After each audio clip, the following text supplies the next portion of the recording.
Isipin mo naman, MJ, di ba na magkakaroon na ng Senate presidency na magpapalit?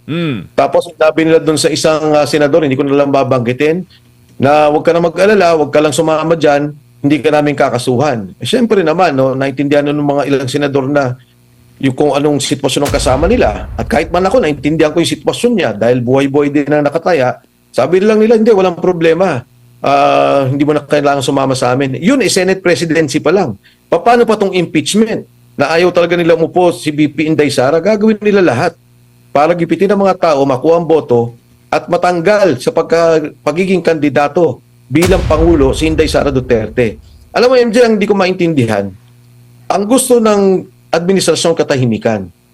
Madalas narinig mo, sinasabi ni Auntie Claire, tumigil na tayo, magtulungan tayo, may krisis ang bansa, tigil na. Huwag na kayong maging kritiko sa ating administrasyon. Eh di ba dapat nga itong si Inday Sara, tigilan nila. Huwag nilang gipitin para tumahimik ang mga tao. Ang nangyayari kasi nakikita ng taong bayan, ang daming korupsyon, hindi nyo pa nga napapakulong, wala pa kayong nasasagot. Pagkatapos iipitin nyo naman yung Vice President na malinaw na politika, eh kayo gumagawa ng gulo eh. Kung gusto nila ng tahimik, tigilan nila si Vice President Inday Sara. Congressman Mike Defensor. Kung Mike, magandang gabi. Welcome ulit sa SMNI. Admar at MJ po ang inyong makakasama. Good evening, sir. Yes, Admar, good evening sa iyo. And of course, kay MJ, bagong gupit ang kaibigan natin sa lahat po ng nanonood. Magandang gabi po sa inyong lahat. Unahin ko lang muna dahil bukas na po yung oral argument po, Kong, ng Supreme Court sa tatlong national budget na kine-question ng iba't ibang grupo, iba't ibang mga individual. Ano po ang nakikita nyo po rito? Masyado bang matagal na bago ito nasimulan or napapanahon lang? Ano po masasabi nyo, Kong? Well, una, Admar, syempre dahil budget yan, dapat sana naging mabilis, no? Yung ating Korte Suprema. Dalawa yan. Hindi lamang itong budget, pati maging yung kay Pangulong Duterte. Yung kaso na i-final din ng mga sumusuporta sa kanya ukol sa kanyang state kidnapping at pagtatanggal dito sa bansa. Pangalawa, yung budget. Napaka-importante ng bagay na yan kasi alam nyo naman na pagka ito ay natagalan o merong delay sa pagkakaroon ng desisyon tungkol dito, eh talagang apektado tayong lahat.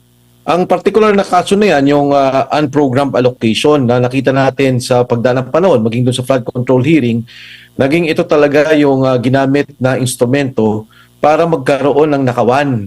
Kasi alam mo, ang unprogrammed budget, para lang po na maintindihan ng ating mga kababayan, ang ibig mong sabihin dyan, meron tayong budget sa ating bansa. O kung lagi mo na sa iyong bahay, no, meron kang ilalaan na budget, at kung merong ekstrang kita o may ekstrang pondo, yun ang gagamitin mo para sa mga ibang mga proyekto o ibang mga bagay na sa pananaw ng eksekutibo ay hindi prioridad. Kaya ganyan yung nangyari sa budget natin. Gagawa tayo ng program allocation, yan ang prioridad natin, kailangan nating tapusin. At kung may sumobra tayong pondo, ito yung nilalaan natin sa program allocation. Ang nangyari dito sa program allocation, kung titingnan natin ng mga nakaraang panahon, meron pa nga dyan mga sarop, pinirmahan ni Pangulo mismo, no, nakita ko, Pebrero, na wala pa nga yun, hindi mo pa nakikita kung meron ka ng pondo o sapat na ba yung pondong naliko mo sa BIR o sa customs, yung mga revenues na tinatawag natin, para magpondo ka ng mga unprogrammed allocation. Kaya ako sa lalong madaling panahon, magawa ng desisyon ng Korte Suprema yan at maging batayan na talaga, maging para bang maging gabay natin kung paano tayo gumawa ng budget kasi ngayon lang natin nakita naman na meron palang posibilidad na abusuhin. Alam mo nung araw, may unprogrammed allocation na pero ngayon yung mga 5%, 3% of the budget at madalas hindi na-release. Ngayon umabot ng 10 to 15% of the total budget which is about 6 trillion. Maglalagay ka ng 600 billion, 700 billion o kung minsan 1 trillion pa nga nilalagay nila na talagang nakakagulat. Ngayon lang natin nakita yung ganito mga pangyari. At tingin ko, napapanahon na gumawa tayo ng malinaw na batayan kung paano talaga kikilos ang eksekutibo kasama ang Kongreso at Senado sa pag-aayos at pag-aaproba ng budget. Opo, realidad po na lagi pong deficit ang atin pong gobyerno, ang atin pong bansa po. Bakit pa kaya nagkakaroon ng unprogram at sasabihin na if ever na merong sobra o di kaya ay kung may ibang mga sources, no? Kasi kung naka-importante yan, dapat naka-line item po yan. Hindi nakalaki. Dumaan tayo ng iba't ibang mga proseso ng ating eksekutibo, ang ating mga presidente. Katulad nung araw, nakikita natin na kailangan pala, sige, mangutang na tayo pero gawin nating build para buhayin yung ating ekonomiya na minabuti natin na umutang. Kung 5 trillion lang, ginawa nating 6 trillion, utang tayo ng 1 trillion para nga lalo nating mapalakas yung ating ekonomiya, magkaroon ng gana, no? O magkaroon ng pagkabuhay ang ekonomiya natin, kaya nagkakaroon tayo ng mga pangungutang tungkol para dito sa ating mga budget o sa ating mga proyekto. Pero parang ang nangyari nga dito sa administrasyon ni Pangulong Bongbong Marcos, parang ang naging program allocation, ang naging palusot para mailagay nila yung mga korupsyon na nakikita, nadidinig natin sa ngayon. Kasi katulad na nabanggit mo, Admar, kung priority yan, dapat nandun na yan sa mismong budget na inumpisahan natin. Kung ano yung sinumite, yung unprogrammed allocation, siguro maglalagay tayong maliit. No? Bibigyan kita ng isang halimbawa. Pagpalagay mo na sinabi natin na, o sige, wala na ito muna sa priority, pero ilalagay natin, kunyari, ang isang ospital na pagka may extra budget, ilalagay natin yung pondong yan para matapos yung proyekto. Kung hindi ba natin magawa ngayong taon, next year, priority na yan. Ganon dapat ang nagiging proseso ng ating budgeting. Kaya nakakalungkot, Admar, at mabuti na rin, nandiyan na rin naman, kumilos na rin ang Korte Suprema na magkaroon ng agarang pagdinig dito at magkaroon ng malinaw na desisyon o batas at maging batayan kung paano tayo magsasagawa ng isang budget. Nare-recall mo, Admar, nung araw, di ba, yung nagkaroon tayo ng Development Assistance Program o the Development Assistance Projects, yung DAP na tinatawag nila doon, at sinabi ng Korte Suprema, bawal yan. Hindi pwedeng mag-allocate per congressman o per senator para magbuo ng mga proyekto na kanilang gagawin. Dapat nasa kabuuang budget yan at hindi lang inilalagay o binibigay sa isang miyembro ng Senado. So, magmula noon, natanggal. Pero nga, ang nangyayari, pinapalusutan pa rin ng batas, pinapalusutan pa rin yung proseso na nilagay ng ating saligang batas. Malinaw na rin ang saligang batas natin dyan para magkaroon ng ganitong klaseng sistematiko at organisadong korupsyon na nakita natin. Sa inyo po bang pananaw, Kong Mike, pareho po bang appropriations ang programmed at unprogrammed? Kasi natanong ko po ito dahil sinasabi po ng Section 25, Article 6 ng 1987 Constitution, the Congress may not increase the appropriations recommended by the President for the operation of the government as specified in the budget. Marami pong beses na ata na mas mataas kesa doon sa ni-request ng ehekutibo po ang budget natin. Pero ito nga, ang program appropriations ba at unprogram appropriations ay saklaw nitong sinasabi ng konstitusyon na hindi pwedeng taasan ang appropriation? Well, una sa lahat, Admar, gusto ko lang linawin na ang budget, hindi natin pwedeng sabihin na walang alam ang Pangulo. Ginawa yan ng Kongreso, ginawa yan ng Senado. Di ba, una gagawin yan ng mga departamento. Pag ginawa ng mga departamento, kung yung mga pangunahing pangailangan o pangunahing proyekto na kailangan, isusumitin nila ito sa Department of Budget and Management. Doon naman sa DBM, magkakaroon din sila ng mga batayan. Supposedly, titingnan nila yung mga prioridad na kailangan ng ating bansa pangkabuuan at kaya nagkakaroon ng mga pagtatanggal ng ibang budget ng ibang mga departamento. Pag sinumite ito kay Presidente, ang Pangulo naman, ibibigay ito sa Kongreso. Pagkatapos ng SONA, isusumitin niya na ito, magkakaroon na ng pagdinig tungkol dyan, magkakaroon ng mga debate at diskusyon. At matapos gawin ng Kongreso to, ang binibigay nga dyan ng kapangyarihan sa Kongreso. Dahil hindi lamang sa Pilipinas, maging sinimulan to sa Estados Unidos, na sinasabi yung mga distrito, sila yung may karapatan, no? Yung mga kinatawan ng mga distrito na ayusin yung budget na magkaroon ng malinaw na makikita nila ano ba yung pangangailangan ng distrito nila at yung pangkalahatang pangangailangan ng bansa. Matapos yun, isusumite sa Senado. Kaya pag ito ay ginalaw o sabihin mo lang nagkaroon ng maraming unprogrammed allocation kung ano mang ginawa nila dyan, babalik sa Pangulo yan para pirmahan niya eh. Kaya nga may veto power ang Pangulo at meron siyang pagtatanggal ng mga isiningit dito sa mga budget na to o sa mga proyektong ito, yan ang kapangyarihan ng Pangulo. Kaya ang Pangulo may responsibilidad magmula simula hanggang matapos ang budget. Pagdating natin sa no increase or decrease, dyan pumapasok nga yung program allocation. Kasi ang sinasabi dito, yun lang ang pondo mo eh. Kung ano lang ang nakuha mong pondo o naipon mo, na kolekta mula sa BIR, sa customs, sa PAGCOR, yan yung mga pangunahing ahensya nagbibigay ng revenues no sa ating bansa, sa ating gobyerno. Ngayon, kaya nagkakaroon ng program, supposedly, ito yung practice in the past na sinasabi nila, o baka sumobra at kumita naman tayo. Kesa naman bumalik na naman tayo sa Kongreso at Senado, magkaroon pa ng supplemental budget, ilalagay na natin yon. Kaya ang basis doon, sasabihin ng Department ng Finance, sumobra ang pondo natin. Kung ang budget mo ay 6 na trilyon at naging 6.1 trillion, de may 100 bilyon ka nandyan, yun dapat sinicertify ng Department of Finance. Ibibigay niya muli yan sa Pangulo at pipirmahan ng DBM at pipirmahan ng Pangulo para ma-release ang mga proyektong yan. Kaya technically, hindi naman siya illegal. Pero dapat meron talagang malinaw na batayan na may sumubrang koleksyon.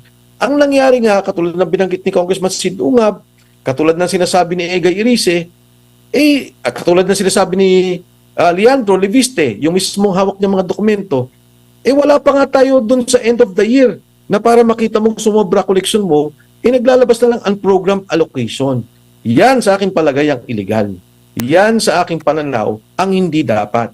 Parang sa bahay mo, sinabi mo, ito yung may negosyo ka kunyari, o meron kang trabaho. Sabi mo, ito yung pamalengke ko, ito yung panggas ko, ito yung pabaon sa mga bata, ito yung itatabi ko para sa eskwelahan. Nung matapos na yung taon, bigla kayong nagkaroon ng bonus, extra bonus. Oy, sabi mo, sige, halika, mamasyal tayo. Pwede tayo mag-out of town kasi may extra akong kita. Dito hindi eh. Wala pa nga dun sa pagtatapos ng taon o wala pa nga dun sa batayan na kumita na kayo. Ang sabi na kagad, halika, mamasyal na tayo. O dito nangyari sa atin, halika na, kunin natin ang pondo, ilagay natin sa program allocation, ilagay natin sa flood control, ilagay natin sa kung ano pang mga proyekto na malalaki ang sinasabing kickback o nakawan. Yan ang nangyari sa pondo natin. Kung Mike, bago lang si partner MJ, sakali po, no, na katigan itong maraming mga petitioner, no, kasi kinonsolidate ito ng Korte Suprema 2024, 2025 at 2026 po ito, no. If ever po na pumabor sa mga petitioner, pwede po bang sampahan ng kaso yung mga respondent po dito o yung mga involved sa pagbabudget or hindi? Kasi doon na siya hinimay after na ng kumbaga hinimay ng sabay-sabay, wala pang previous na ruling dito, kaya hindi mo masabing kahit na may ruling inulit kahit na ibang taon po. Well, MJ, naalala mo yung final namin na impeachment case kay Pangulong Bongbong Marcos. Isa yan sa batayan na sinabi namin na ang ginawa mo doon sa program allocation, naglagay ka ng pondo sa program allocation na illegal, tapos ang ginawa mo sa program allocation for pang flood control. Ang masama pa nga doon sa sinasabi namin, yung mga program, yung binabanggit mo MJ kanina, yung program, huwag gagalawin. Para mailusot pa nila yon, kinuha nila yung pondo ng, example na lang, yung Metro Manila Subway. Nasa program allocation yun, kasama na yun sa budget. Kinuha nila yun, nilagay saan program. Kung 100 bilyon yon, naglagay sila ng 100 bilyon na kung ano ng proyekto, kasama na dyan yung flood control. O nangyari, nandun saan program nila yung Metro Manila Subway. Ngayon, yan ang binabanggit namin na kaso laban kay Pangulo, na may culpable violation ng Constitution doon sa ginawa, at syempre binabanggit nga namin na yung buong skema lang to ay graft and corruption, plunder to the effect na meron kang pagnanakaw. Yun yung violation na binabanggit namin na final kay Pangulong Bongbong Marcos. Ngayon, ang tanong ay yung mga kawani ng gobyerno na hindi naman impeachment, katulad ng Secretary of DBM, Secretary of Finance. Ako, ang palagay ko, kung mapapatunayan na meron silang ginawang pagkilos na hindi pa yung binabanggit natin na wala namang sobrang pondo, kinuha ninyo. Tapos ang presidente, pinirmahan yung program, ni-release ng Pebrero. Ito palagay ko, pag hinimay, pwede rin magkaso. Pero syempre, iniiwan ko na yan sa mga nag-file doon sa Korte Suprema tungkol dyan sa mismong budget na muna. Yan muna tingnan natin. At kung may nakikita tayo later on based on the decision of the Supreme Court, magpa-file tayo ng aktual na kaso, tingnan natin. Pero palagay ko, kahit nasabihin na hindi, natapos na, hindi naman alam, hindi naman conscious, hindi eh. Kasi malinaw yung mga prinsipyo ng batas lang yan na tungkol doon sa program allocation. At kung meron talagang deliberate o merong sadya na ginawa para yung pondo ilipat-lipat at gulin yung pondo ng ating bansa, malaking krimen para sa akin yan eh. 'Di ba? Alam mo, MJ, kung minsan kung titingnan natin, no, yung tao nagnakaw ng pondo ganito, pero assuming nagnakaw ng pera, pero itong pagnanakaw mo sa pondo ng bayan, ang laki ng epekto nito sa buhay ng bawat isa. Ang laki ng epekto nito sa sitwasyon ng bawat Pilipino. Yung kinuha mo yung PhilHealth Fund, hindi ka nga nagpundo na nga sa PhilHealth Fund, tapos yung pondo pa na nandun, kinuha mo para ilagay mo sa program budget o sa kabuang pondo ng gobyerno at nakikita natin ginagamit sa flood control o ginagamit natin sa kung ano pang proyekto na malalaki kickback, mas malaking kasalanan yan eh.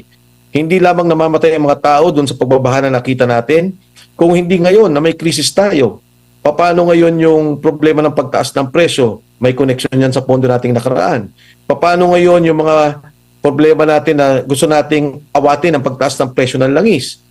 May connection yan sa nangyaring mga nakaraan. Kung may pondo lang tayo ngayon, let's just assume for example, yung irrigation project, hindi pa natin yan nakikita, pero ako, malaki palagay ko, malaki din ang kalokohan dyan. Isipin mo yung mga magsasaka sana, maganda sana yung mga tanim nila. Hindi sana tayo apektado ng pagtaas ng presyo dahil meron tayong sarili mga bigas dito, may gulay tayo, at kung ano-ano pang mga produkto na pwede sanang naibsan yung problema natin dulot ng kaguluhan o yung gera na nakita natin sa Middle East. Opo, Kong, good evening. Si MJ po ito. Sir, ibang issue naman dahil alam ko, narinig po ninyo bago tayo umere sa ating panayam, ang mga naging soundbite natin kay kaibigan po ninyo, Ombudsman, former Congressman Boying Rimulya. Una, maghahain raw ng kaso against kay former Speaker Martin Romualdez. Anong tingin mo dyan, Kong? Nakasama niyo rin po ang dating speaker nung kayo po ay naging kongresista. Alam mo, MJ, tama, nakasama ko si Ombudsman Boying Rimulya. And ako, nung makita ko yan, tinitingnan ko at binabasa ko, ano ba talaga yung mga magiging hakbang. Hindi ko masabi kasi dahil ang binanggit ay plunder. Pero ang aking panawagan sa aking kaibigan, si Ombudsman Rimulya, sana ito na rin yung panahon na gamitin nila yung mga testimonya ni Sergeant Gutesa. Gagamitin nila yung testimonya ng 18 Marines. Kasi ito yung magdudugtong nung binabanggit nila na plunder eh. Kung ang tingin natin ay budget lamang yung pagdudugtungan nito, kasama si Senator Chis Escudero kasi siya yung Senate President at si Speaker Martin Romualdez, hindi ko pa alam. Kasi parang kung ito'y dugtong lamang doon sa nangyaring budgeting at naging conspiracy na doon sa plunder, hindi ko masabi. Pag nakita ko na yung mismong kasong i-file nila, ayan, makapagbigay ako ng opinion. Pero ang aking panawagan sa kanya, kay Ombudsman Rimulya, narinig naman niya si Sergeant Gutesa. Malinaw yung sinabi, nagdi-deliver ng pera kay Speaker Martin Romualdez. Malinaw yung binanggit na mga maleta, dinadala doon sa kanyang bahay, at pagkatapos ay i-deliver sa mga bahay ni Speaker Martin Romualdez. Meron siyang ledger, si Saldico, tungkol dito, na maaaring gamitin bilang ebidensya at mapatunayan na talagang aktwal. Kasi hindi naman itong kanilang Sergeant Gutesa at itong sa 18 Marines, hindi hearsay ito. Hindi to kwento. Aktual na nakita ng mga tao nag-deliver sila ng pera at kung idudugtong mo to doon sa ebidensyang pinangahawakan ni Saldico, malinaw. Napakalinaw. At kung ito'y idudugtong na din natin doon sa mga binanggit ni Saldico, doon sa budget at kung paano yung pag-aayos sa mga flood control, napakalinaw na talagang mabubuo nila yung kaso ng plunder. Mabubuo nila yung kaso ng delivery. Pagdating kay Senator Chis Escudero, hindi ko rin masabi yan kasi ang nagsabi naman nag-deliver ay si Undersecretary Bernardo. So ibang level sa akin yan. Hindi ko alam masyado kung ano talaga yung pinangahawakan ni Undersecretary Bernardo at kung anong ebidensya hawak niya. Pero tama rin naman yon dahil parang may personal knowledge siya. O hindi parang, meron talaga. Nasabi niya may pinag-delivery ng tao. Pero sa lahat ng mga to, katulad na banggit at uulitin ko, kung talagang seryoso ang kaso kay Speaker Martin Romualdez, gamitin lang nila yung kay Sergeant Gotesa, gamitin nila doon sa 18 Marines. Dahil yun ang magdudugtong kay Saldico na talagang yung pera na ninakaw at sinasabi lang si Saldico nagnakaw. Ito ang mga nag-deliver at nag-deliver ng pera sa bahay ni Speaker Martin Romualdez. Sir, anong masasabi mo doon sa tahak na investigasyon para po maghanap ng hustisya sa flood control anomaly? Sal-en na po ng mga kongresistang nabanggit sa anomalya ang hinahabol po ngayon ng ombudsman at nagbanta po siya sa House Secretary General na kakasuhan kapag hindi po magko-cooperate sa Office of the Ombudsman. Well, of course, trabaho naman ng ombudsman yan at maganda tinitingnan nila yung mga SALN. Medyo, ang akin lang kasi, meron tayong impeachment na pinagdadaanan ngayon. Ang ayoko sanang mangyari dyan ay baka naman, hindi ko sinasabing si Boying, si ombudsman, pero baka naman may mga ilang tao sa gobyerno na gamitin ito para i-weaponize, na gamitin ito para takutin yung mga kongresista na pagka kayo hindi bumoto, ay kakasuhan namin kayo. Alam mo, Admar, MJ, alam niyo naman na ako mismo may mga negosyo. Dalawang negosyo ko na ngayon ang sinara nila. Yung isa, ginamit nila yung isang departamento, hindi ko muna sasabihin kung anong departamento to. Walang batayan, no? Maniwala kayo, walang batayan, walang investigasyon, sinara. Agad-agad lang. May isa naman, isa ding invested ako na kumpanya at ako ang presidente, buti na lang nag-resign ako. Dahil alam ko na may gagawin eh. Wala ding batayan, isinara din ng NBI. Wala ring batayan, bigla na lang ginulo at sinarat tong mga ahensyang to. In fact, mga binabanggit pa nga na pasensya na po kayo kasi nabanggit po na identified itong kumpanya kay Mike Defensor. Sa dalawang kumpanyang yan, pareho na akong nag-resign. Dahil nakita ko na to, Admar MJ, na talagang gigipitin nila ako. Ang masakit lang, yung isang kumpanya, syempre, nandun pa rin yung aking pamilya. Kumbaga, negosyo ng pamilya talaga. Yung isa, marami naman kaming shareholders. Kaya binabalikan ko lang yung tanong mo, ang kinakatakot ko lang ay baka ma-weaponize. Again, hindi ko sinasabing gagawin to ni Ombudsman Boying Rimulya, pero baka may mga kasama siya dahil nakikita ko na rin yung ibang departamento at ibang ahensya ginagawa to. Ang warning ko lang dito sa mga ahensyang to, sa mga taong to, tandaan po ninyo, ang mundo ay bilog. Ang buhay natin paikot-ikot. Pag kayo nanggipit dahil sa politika, babalikan po kayo niyan. Kung nanggigipit kayo, kung ito'y may mga isyong totoo, wala namang problema eh. Pero kung ito'y panggigipit at nakikita ko yung panggigipit, malinaw, darating ang panahon, mapapatunayan ko yung panggigipit ninyo na yan, babalik po yan. Nandyan na ako nung panahon na yan. 9 years ang Pangulong Gloria Macapagal-Arroyo. Alam mo, MJ Admar, never kong ginamit ang aking poder para manggipit ng tao. Kaya naman nung nawala ako, wala naman din ako naging problema. Pero itong mga taong to, siguro baguhan sa mga posisyon at medyo sumisip-sip na sa taas, nako, maniwala ko kayo, babalikan kayo ng lahat ng yan. Tsaka, yung timing, sir, di ba? Yung timing makikita mo eh. Correct. Correct. Ika nga ng kasabihan timing is the key. Tingin mo, ang timing, yung paghingi ng SALN at kakibat po yung impeachment na sinusulong. Yan ang binabanggit ko, MJ, na yung SALN nga, siguro, hindi ko alam, no? Baka siguro yung budget medyo hirap sila ngayon dahil nga may mga krisis tayong kinakaharap. Wala silang pambigay sa mga kongresista katulad ng mga nangyari ng mga nakaraang araw. Wala nang mga maleta na ubos na.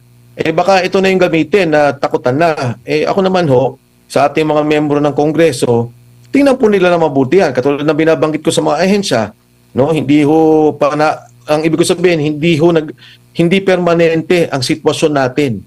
Magbabago po ito. Darating ang panahon, magkakaroon ng paghusgahan tao. No? At pagka umupo pa si BP Inday Sara, di ba? Ito naman tao nagsabi na, sabi ng BP Inday Sara, wala na akong iniisip na pag-iigante. Basta ito, iiwan ko na lang sa kung sino man magiging vice president ko at sa batay sa ustisya, tingnan niya kung sino may mali at sino may matama. Kaya dapat ang maging desisyon ng mga kongresista ay huwag sila magpatakot.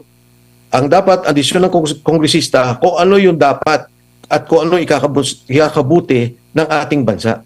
And it goes both ways, Kong, ha? Sa mataas at mababang kapulungan ng Kongreso, Senado, maaari din. Kasi pag nakalusot itong impeachment sa House, ang bola ay papasa na po sa Senate Impeachment Court.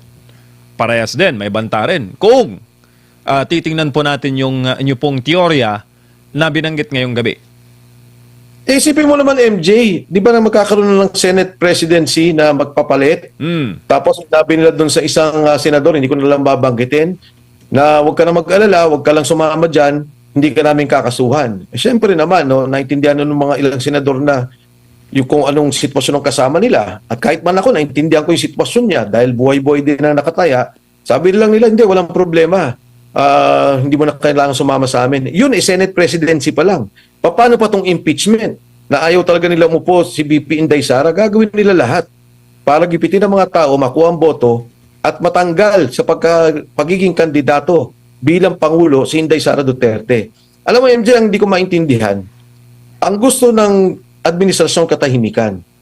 Madalas narinig mo, sinasabi ni Auntie Claire, tumigil na tayo, magtulungan tayo, may krisis ang bansa, tigil na. Huwag na kayong maging kritiko sa ating administrasyon. Eh di ba dapat nga itong si Inday Sara, tigilan nila.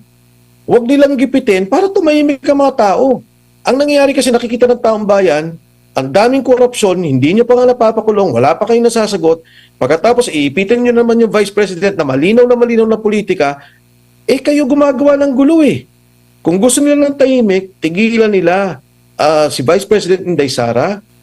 Itong ginagawa ni Ombudsman Boying Rimulya na pag-file ng kaso, maganda to. Hindi pa natin alam kung ano tong mismong kasong to, pero maganda to at matatahimik ang marami nating kababayan. At ang pangatlo, higit sa lahat, ayusin natin yung problema natin sa krisis na kinakaharap natin sa ngayon. Problema ng mga drivers, problema ng mga sasakay o mga commuters natin, mga manggagawa. Magiging problema natin ang pagtaas ng presyo. Lahat ng to, kailangan tingnan at sagutin ng administrasyon. Dahil itong mga bagay nito ang nagbibigay ng destabilisasyon o nagbibigay ng kaguluhan sa ating bansa. Unahin natin ang kapakanan ng mga Pilipino bago tayo mag-usap-usap ng politika.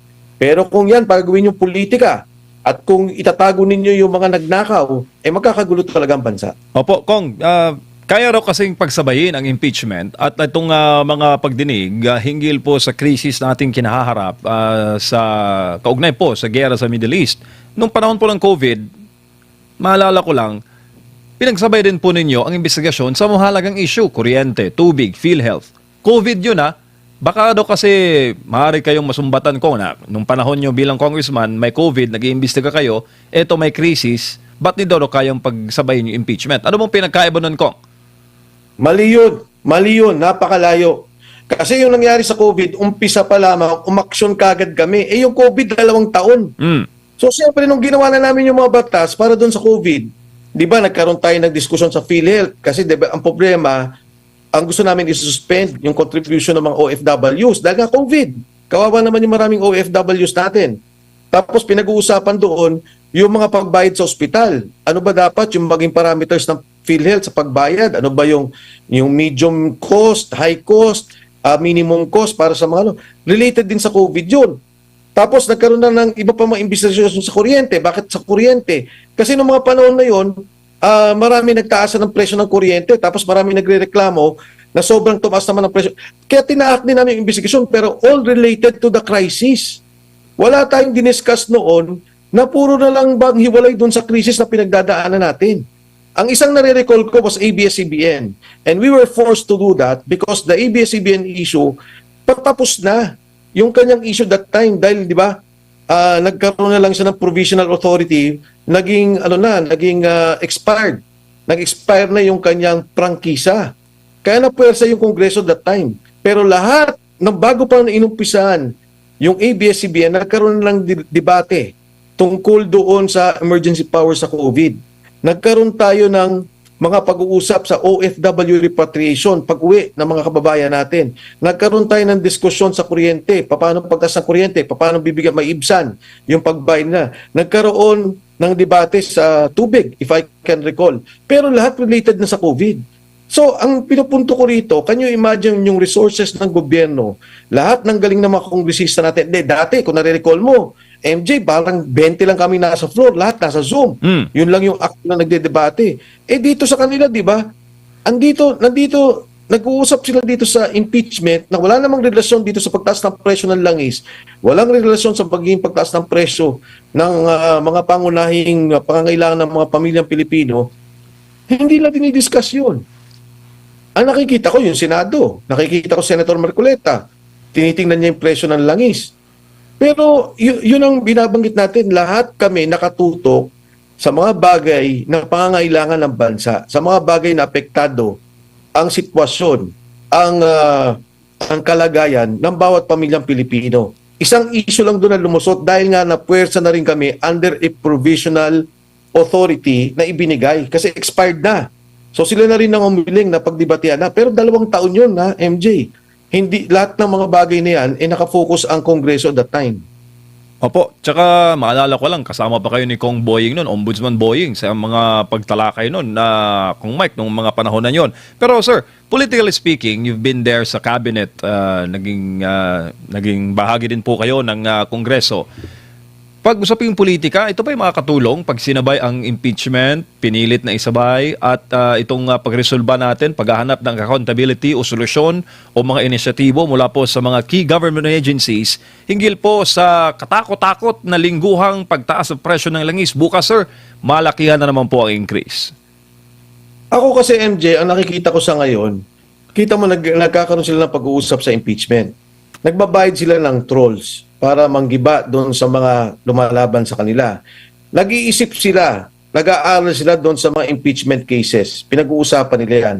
Ngayon nag-file sa Supreme Court, magkakaroon naman ng sagutan. So lahat ng effort nila, effort at gastos, maging dyan sa social media, nagbabayad sila, at yung mga ibang mainstream media na nababayaran, nagbabayad sila, para lang bigyan ng pagtuon o bigyan ng focus ang isang impeachment case. Ngayon, kung titingnan natin, katulad ng nabanggit mo, napag-aral na ba natin yung presyo ng langis? Napag-aral na ba natin yung presyo ng epekto ng VAT at excise tax kung tatanggalin natin? Napag-aral na ba natin kung anong epekto ng pagtaas ng langis at doon sa mga pangunahing produkto, katulad ng gulay, ng karne, ng isda? Paano natin ito sasagutin? Paano natin ito iibsan? Diba? Napag-aral na ba natin kung paano ayusin yung pagrarasyon? Kung sakasakali, because about 98 to almost 100% ang reliance natin sa langis. Ang ibang lugar, tataas ang kuryente dahil nakabatay din sila sa langis. Ang kanilang mga power generation ay nakabatay sa langis.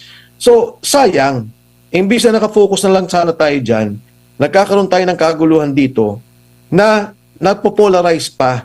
Di ba? Ang nangyari, nagkakahati-hati tayo, nagkakaroon ng away-away. Na dapat sana sa mga panahon na yon, irali ng gobyerno ang lahat ng mamamayan, ang lahat ng ahensya, ang lahat ng pribadong sektor para pagtulungan. Siyempre, natural lamang may mga hindi pa rin susunod sa kanila o meron pa rin buwisit sa gobyerno dahil sa nakita nilang korupsyon. Pero kahit pa paano, pag nakita mong gobyerno na kumikilos tungkol dito sa mga bagay na to, siguro mas malinaw. And I think the President, kailangan niyang irali ang Kongreso, kailangan niyang irali ang Senado. Hindi pwedeng pabayaan lang yun. Sasabihin niya, hindi, independent sa kanya. Hindi ganun. We are in a crisis now. In the same manner when President Duterte, we had a crisis ni rally ang Kongreso. Nung panahon ni GMA, dumaan din tayo sa isang crisis noon. Siguro mga 6 priority bills ang sinagot namin. Nakatuto kami sa budget, build. Dahil yun ang nakikita namin at that time, 1 trillion lang ang budget. Nakatuto kami sa utilization ng mga departamento, particular ang DPWH. Nakatuto kami sa revenue collection ng customs almost every week. Si GMA minimit ang customs, ang BIR, tinitingnan kung matatamaan yung revenue targets natin. Ganon sana ang makita natin pagtutok sa ginagawa natin sa ngayon. At yung Kongreso at that time, if I'm not mistaken, kasama dyan yung special purpose vehicle, kasama dyan, well, actually yung VAT was part of that no, nung mga panahon na yun. Mga 6 na mga pangunahing batas na talagang tinutukan at inaprubahan para maiayos yung ating ekonomiya. Nababanggit mo ekonomiya, Kong Mike, si Admiral Polit, ito, mararamdaman pa ba ng taong bayan kung kahit natanggalin yung excise tax natin sa panahon ngayon po? Actually, Admar, ayun nga yung pinag-aaralan ko sa ngayon, binabasa ko rin yung tungkol dyan. Ang sabi nila dito sa inflation, pag natanggal tong VAT at excise tax, kahit paano babagsak na mga 1%, yung total inflation natin, I think from about 6%, bababa to ng mga 5%. Kahit paano, ang mga pamilyang Pilipino, yung maliit na kinikita nila, mababawasan yung mga gastos nila. Dahil nga apektado yung langis, apektado yung kanilang pamasahe, apektado yung mga produkto na pinagdadaanan o ginagamit, di ba, sa pag-deliver.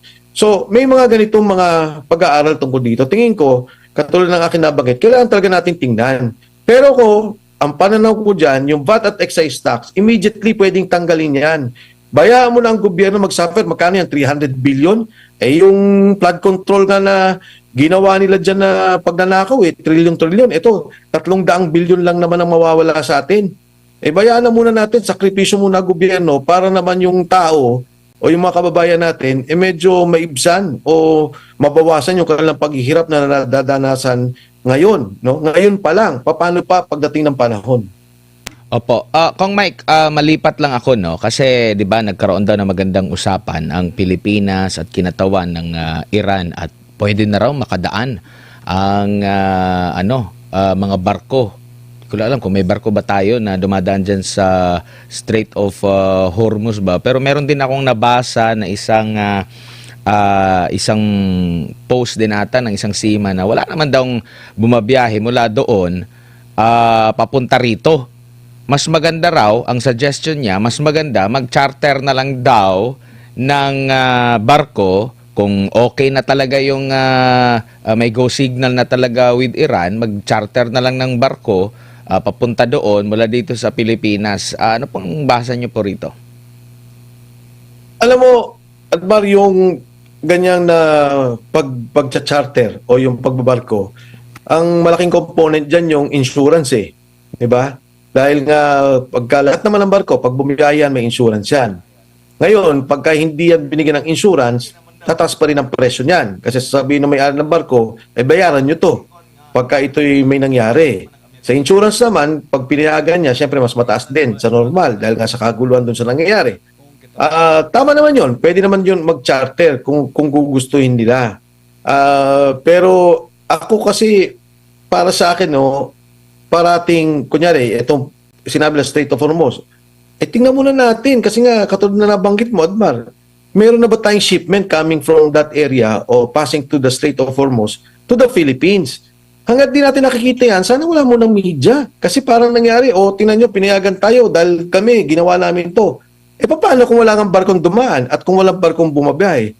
Paano na yung gagawin natin? Ang sabi nila, sa China daw meron at maaaring chartered ng Chinese government o inalaw talaga ng mga state companies na mag-charter ng langis mula dito o pagdaan dito sa Strait of Hormuz.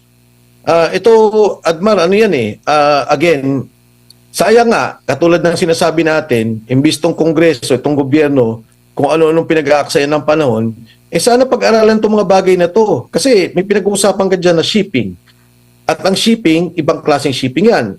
Yan ay mga oil tankers. Hindi yan simpleng mga barko na mga cargo. So, iba na naman ang treatment mo dyan. Pangalawa, yung insurance. Dahil Strait of Hormuz yan at may gera, magiging magkano ang cost natin dyan. Pangatlo, ito ba'y papayagan natin ang mga pribado na ipapakiusap natin sa gobyerno na merong dadaan dyan? O ito ba ay mamimili lang tayo sa mga kasalukuyang nagkakaroon ng shipment para dito? Ito yung mga bagay na dapat nating tingnan at pag-aralan. Dahil itong Strait of Hormuz o tayo mismo, ang bansang Pilipinas, katulad na aking nabanggit, almost 100% ang reliance natin o ang pagsandal natin sa pag-angkat ng langis sa ibang bansa. Maaring hindi Strait of Hormuz, maaring Brunei, Malaysia, China, Russia, maraming mga alternatibo na dapat sana matingnan natin kaagad para maprotektahan natin o ma-program natin kung ano yung mangyari o magiging kaganapan sa ating bansa pag talagang nagkaroon tayo ng problema sa langis. Opo. Kung Mike, nung nakapanayan po namin, si dating Energy Secretary sa panahon ng dating Administrasyong Duterte, Alfonso Cusi, nabanggit niya na noon pala, meron daw panukala na ibalik yung magkaroon tayo ng imbakan ng oil sa bansa. Kaso hindi raw pumasa hindi daw nasuportahan ng Kongreso. Meron ka bang information na ukol doon? Kasi nung nabanggit niya, nakikita na daw ng dating administrasyon, di ba? Nabanggit nga ni Senador Robin Hood Padilla, meron na mga warning noon pa itong si dating Pangulong Rodrigo Duterte sa maaring mangyari dyan. Kaya kabilang daw yun sa mga contingency plan, long term yung malaking tulong, pero hindi daw nasuportahan sa Kongreso. Kayo po ay naging kongresista sa panahon po ng Duterte administration. Meron bang ganun po na panukala po? And at the same time, yung sa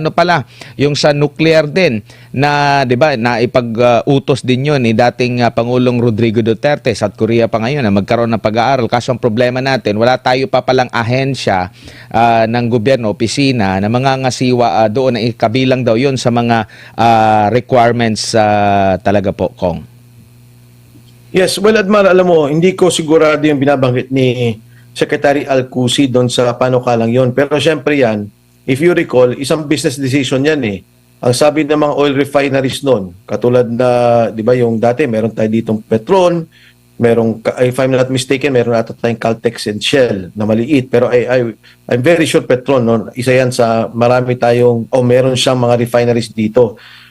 It was a business decision at the time. So ang nakikita ko diyan siguro parang ang nais gawin nila Secretary Alcusi o yung mga iba pang o yung ahensya ng Department of Energy magkaroon ng mga pagbibigay o insentibo para talaga magtayo sila dito ng mga oil refineries kasi wala naman nagbabawal eh. Pwede naman sila magtayo kung gusto nila pero siguro nakita nila napakalaki ng cost nila kung dito sila sa Pilipinas na magre-refinery, mas mabuti na finished product dalhin nila dito sa loob. So ito yung mga bagay na tama naman, kailangan nating pag-aralan. Doon naman sa nuclear power, nuclear energy, again, yan ay ilang beses na pinag-usapan, tuloy-tuloy din niya pinag-usapan sa Kongreso sa ngayon. Pero yun nga wala tayong pagkilos tungkol dyan. Alam mo, Admar, isa talagang malaking problema natin, yung continuity, yung political structure natin o yung strukturang pampolitika, ang sitwasyon niya o yung kanyang ang nagiging kaganapan, bawat palit, nag-iiba ng polisiya. Kung papansinin mo sa ibang mga parlamento, partikular, yan meron na silang isang ministro, for example, Minister of Energy, ako yung ministro, may nakashadow sa akin sa kabila, yung oposisyon, nakatutok sa akin, tinitingnan yung mga polisiya ko, kinikritisismo, nagkakaroon ng kritisismo, nagdidebate kami. Pagka kayo nagkapalitan at sila naman ang nanalo, nakita niya yung mga kailangan ipagpatuloy ng mga proyekto. No? Nagkakaroon ng continuity sa mga programa. Pero dito sa atin nga kasi, yung mga departamento, stand-alone yung mga agencies, no? Isa siyang independente siya sa legislatura. Pag umupo na yung Kongreso, hindi nila alam kung anong mga polisiya ang dapat ipagpatuloy. Pag upo naman ng sekretaryo, iba rin yung nasa isip niya o yung mga programang nandyan na implementa na lang niya o meron siyang gustong implementa, nawawala na lang din yung iba. Huwag na tayong magdebate dyan. Itong train, itong problema natin sa Philippine National Railways, paiba-iba yan. Kung titingnan mo, itong administrasyon, priority niya. Pagdating ng susunod na administrasyon, di niya priority, nabulok na naman yung mga train. Pagkatapos ng administrasyon to, priority na naman niya, mamimili siya ng train, gagawa siya ng mga programa. Pagkatapos papalitan, tatanggalin yung mga programa, pababayaan na naman yung mga train, nawawala yung pagtutok. So, kahit nasa existing projects na, existing systems natin, like the train system, na napaka-importante sa atin, palit-palit So, panahon din talaga na tingnan natin yung ating political structure na maging maayos yung continuity o pagpapatuloy ng mga programa dito sa ating bansa. So mali pala yung mga sinasabi kasi laging tinatanong ng media, paano matitiyak na maano pa rin yan, makukontinue kasi patapos na yung termino mo. Halimbawa, pag magtatanong sa isang official, matitiyak yan kasi batas yan. So hindi pala ibig sabihin kahit na batas yan, pwede pa rin yung i-delay, Kong Mike, no? Pwedeng hindi ipagpatuloy yung proyektong nasimulan ng prior administration. Yun nga yung Metro Manila Subway, madalas ko yung example yan Ito aprobado na nung panahon ng Pangulong Duterte, napirmahan na to, nagkaroon ng loan agreement, Nabigyan na nga ng pondo ni Pangulong Marcos ni Presidente Duterte 2022, 2023, nilagyan nila ng pondo na maliit, tapos kumbaga itutuloy mo na lang eh. Dapat tapos na tayo ng 2028 kung pinondohan lang ng tama. Ngayon, dahil sa delay, nasa 2032 na tayo. So yung 4 na taon na sayang na yun, na dapat sana para tayong Hong Kong, Japan, na nagbabiyahe yung mga tao, nakasubway tayo, na-delay. Bukod pa doon, dahil nga doon sa loan obligation natin, pautang, tinutulungan din tayo, pinupondohan tayo, hindi natin nilagay yung bayad o yung ating counterpart doon sa pondong yun, meron tayong babayar na penalty. More or less, I think, dito sa subway, if I'm not mistaken, 150 to 200 billion ang ating magiging penalty dyan at madidelay nga ng another 2032 daw eh. So another 4 years itong proyektong to. So yung binanggit mo lang doon sa Admar, doon sa mga continuity ng program, sana, 'di ba, yung pangulo kung maganda sana kung magtutuloy-tuloy, maganda. Pero pagka hindi at nag-iiba-iba katulad ng nangyari sa administrasyong to, problema.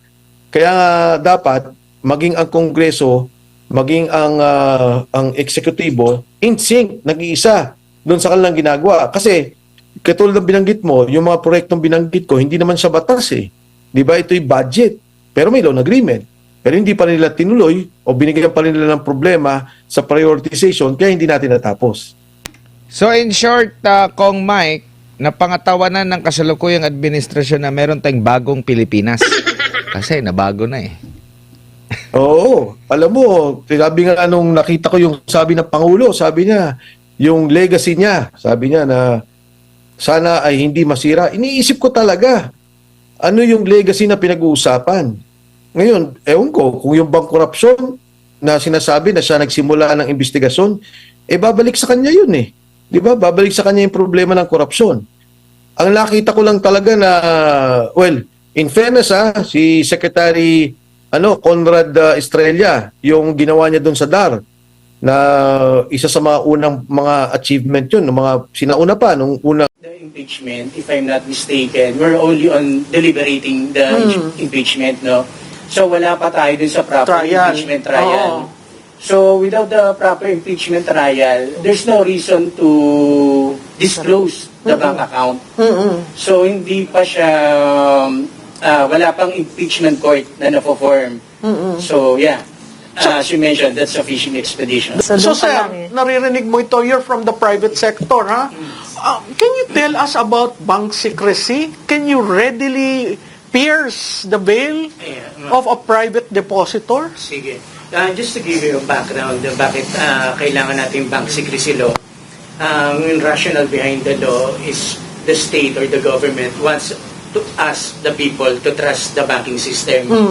So, gusto nila yung mga pera natin, instead na ilalagay natin sa bahay natin, sa ilalim ng una natin, sa bangko natin ilagay. Bakit importante yung deposits? Since alam ni Ma'am Cora na yung deposits natin, pinapaikot ng bangko para ipautang. So, pinapautang yan sa mga negosyante na nag-spur ng growth sa economy. So, yun ang important. So, what is the bank secrecy law, yung RA 1405? RA 1405 is was created. It states that all deposits of whatever nature, including investment bonds issued by the government, are of purely confidential in nature. And no person or government official, even government official and offices can access your bank records except for 4 reasons. First is the signed waiver of the depositor themselves. So yung mismong may-ari ng account. Correct. So, signed waiver. Pangalawa, in cases of impeachment. So, pangatlo, court cases involving bribery and the dereliction of duty. And the fourth is when the funds in question is the subject matter of the litigation. So, hindi siya pwede na, for example, sinampahan kayo ng libel, titingnan nyo yung bank account ng tao. So, the criminal act should be connected to the bank account bago natin buksan. So, that's So bawal yung fishing expedition na bubuksan ko yung account ko oy, buksan mo yung account ni Malutikia. Tingnan natin kung anong magagamit natin para sa impeachment. Pwede ba yun? Yes, oo. So, may mga tao na gustong i-circumvent yung bank secrecy law natin, no? However, pag pumunta ka sa bangko or nagsubpoena ka sa isang bank officer requesting for a bank statement of account, liable si bank officer kung mag-provide siya ng So hindi yan yung pag may sampina. Yes, unless they fall under dun sa four reasons na nabanggit. Oo. So question, can the bank open the account of a private individual? Open mean access? Yes. Um, A third party asking you open the bank accounts of no. Juan de la Cruz. No. The bank officer himself, no, cannot access. Can the bank open the bank accounts of a previous president? No. Can the bank open the account of the husband of an incumbent Related official? accounts, no. Oo. No. So technically, When limited. the subpoena, just in case there's a ongoing court case, kailangan specify yung Sir, account diretso ko, name. may impeachment. Ah. Gusto nilang buksan ng account ni BP, ni PRRD, ng asawa ni BP. Pwede ba yon? At this stage kasi of the impeachment, if I'm not mistaken, we're only on deliberating the impeachment, no? So wala pa tayo dun sa proper Trial. impeachment trial. Oo. So without the proper impeachment trial, there's no reason to disclose the bank account. So hindi pa siya, wala pang impeachment court na na-form. So yeah, as you mentioned, that's a fishing expedition. That's a fishing expedition, right? So if the House Committee on Justice gives you a subpoena, you as a bank manager, will Without that the impeachment, without the just the House? yes, the bank officer will be criminally liable under the law. Ayan. Yes. What is the impact to the economy if we start shaking the banks? Siyempre, mawawala yung tiwala sa mga bangko, di ba? O pwede kang magka-bank run. Kasi siyempre, kunwari, ikaw yung bangko sa Bank ABC, nag-reveal ka, yung mga deposit mo, maglalabas ng pera. Kasi wala silang tiwala, baka mabigay nila yung details ko to anyone, di ba? So kasi ang bank secrecy is about absolute confidentiality. Unless talagang may matigas na rason para ilabas yun, hindi sila maglalabas. Yes. And aside din sa bank secrecy of bank deposits, meron din tayong FCDU Act, the Foreign Currency Deposit Act. Yes. Ito mas stricter to. Even with the court case, you cannot open the bank account unless there is a waiver from the depositor. So, ang rationale naman Kaya behind pala yung this, dating speaker, hindi mabuksan yung yeah, so mas maganda kung dollar yung account mo sa bank. Oo, kasi may dollar siya eh. dun Kasi sa- pag nawala yung tiwala sa mga bangko, magkaka-systemic risk ka. So, with the crisis, Oh, yan, and with dadagdag ka the pa. shaking, Oh, dadagdag ka pa. that is bad for... The whole system. Interesting. And the investment people who are looking Yeah, exactly, to... Mag-invest ako dito sa Pilipinas, pero sandali lang. Oo, talagang Ang gulo ninyo mapapag-isip. sa... Tapos Dami. ito sa bank. Daming issue. So, economic, financial, banking, and then security. All facets of government and governance right now is affected. By just the impeachment of the Vice President. And the Middle East and the crisis. Middle East crisis. Sir, ano naman ang AMLA? Meron pakialam si AMLA sa mga bangko? Ang AMLA is actually tinatawag nila ito yung high-tech bypass ng bank secrecy law eh. Kasi even without the court order, Masisilip nila. masisilip nila. However, ang safeguard mechanism nito is AMLA works like a silo. Independent sila. Even Congress cannot summon AMLA to produce bank Bank records record. of a person. So, sa bangko kasi, daily, we have we have to file a report, what we call CTR and STR. CTR is for covered transactions, which is 500,000 and up. STR is suspicious transaction, regardless of the amount. Sir, So- ba't hindi nyo nakuha yung mga maleta at saka yung sa yung nawawalang pondo? Yes, Oo. actually what happened etong sa flood control scandal, it should be AMLA at the center of this investigation because the movement, the channel is money. Without the money changing hands, makokontrol sana yung corruption. So again, going back, we have yung CTR and STR. Covered transaction for 500,000 and up, and suspicious transaction regardless of the amount. Kasi yung iba, sinicircumvent yung 500, 300 muna, 300, withdrawal, hanggang makuha nila yung buong amount. So, meron naman na, halimbawa, Katulad yung kay Yusek Cabral. Sorry ha, interrupt ako ng interrupt. Di ba yung dalawa niyang anak nakuha lahat ang pondo dun sa account ni Yusek Cabral na ilabas? Oo. Yun yung hindi nila na-categorize as suspicious account. Yes, like for example, ma'am, meron tayong isang business lang, parang street vendor. Biglang deposit siyang 300,000. Kumbaga, abnormal siya dun sa Red flag na yun, no? average. So, eto, like for example, kung government employee tayo, ng source of income natin is our income, salary, tapos biglang may billions o hundreds of millions of account ka, dapat na-flag na yan ng bangko from the very start Na-flag na yan Even the withdrawals, if you have a legitimate transaction, why would you choose cash? When you have other modes of payment like manager's check, wire transfer, bakit ang nakikita natin is yung mga mali-mali na cash? So definitely, pag ang isang government employee is nag-withdraw ng cash na substantial amount, this should have been reported na sa AMLA as suspicious transaction. From there sana, na-action na ni AMLA. Kasi hindi siya commensurate doon sa source of income So would you, sir, say so that... ang nakikita ko nga missing link dito is from the very start, bakit hindi na-cite yung mga bangko Yes. with all these billions in withdrawals? Yes.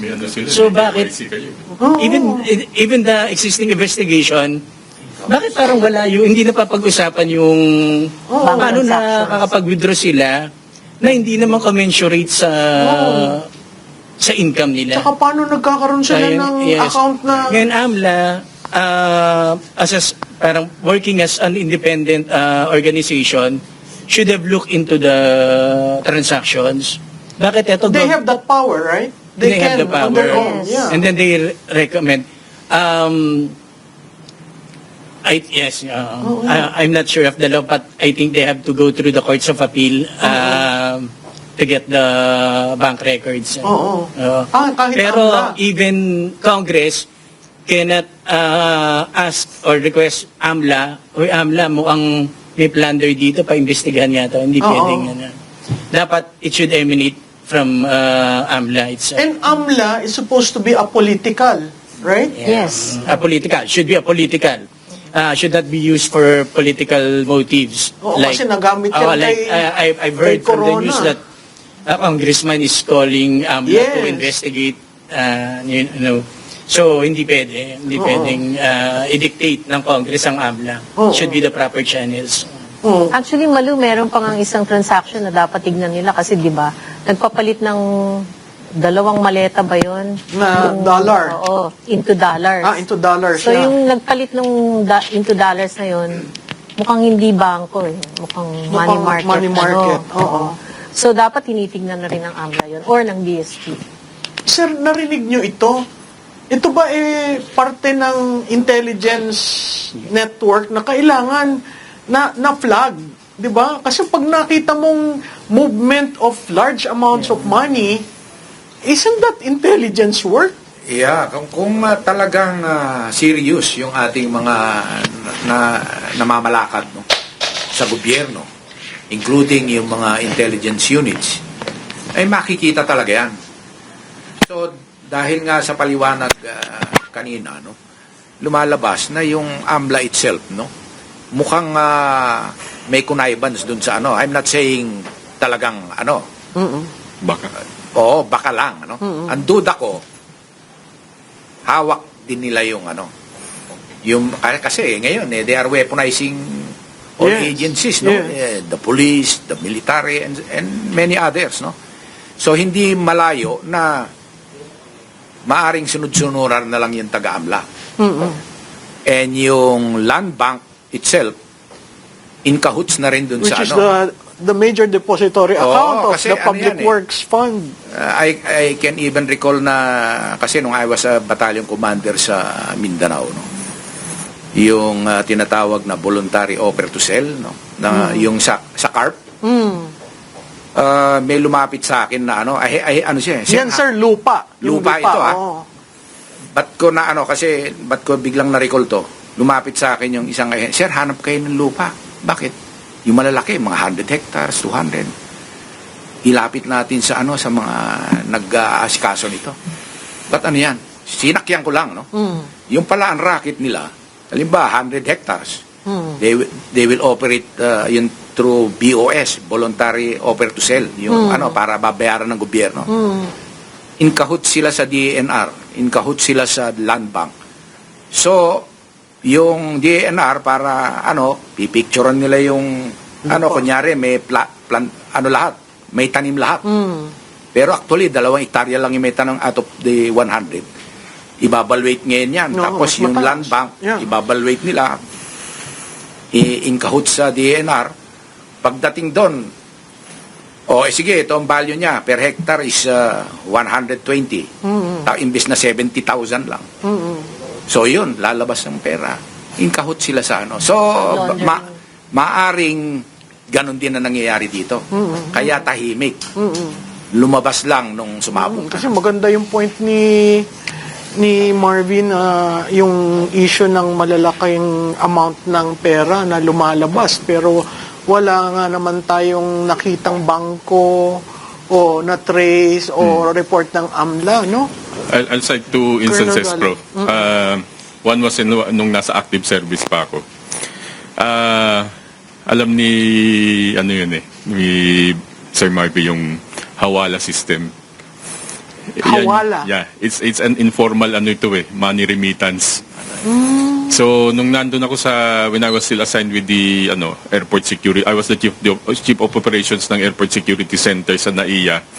We were monitoring this Hawala operations ng mga, rin natin, kababayan din natin. OFW? Yes. Oo. Meron silang mga, na informal, remittance center nila ron, dadalhin dito by cash, dala-dala ng mga, in fact, minsan isang buong eroplano, halos lahat yung may mga bags eh. Oh. And when we intercepted, wala na, puro bag na lang yung nakuha namin, yung mga pera na i-distribute na. There's something happening. So, second naman, when I retired, and I was into business now, our business is into renewable energy. So, yung partner namin one time, this was the first time na nagtatransaction kami in dollars. So, nagpadala ito. Initially, nagpadala ng meager amount lang naman. Maliit lang naman siya. Initially, it was $15,000. And then the second, it was supposed to be 30 eh. Yung second pasok niya, hinold na ng bangko. Hindi na nirelease sa amin. And we were called by the bank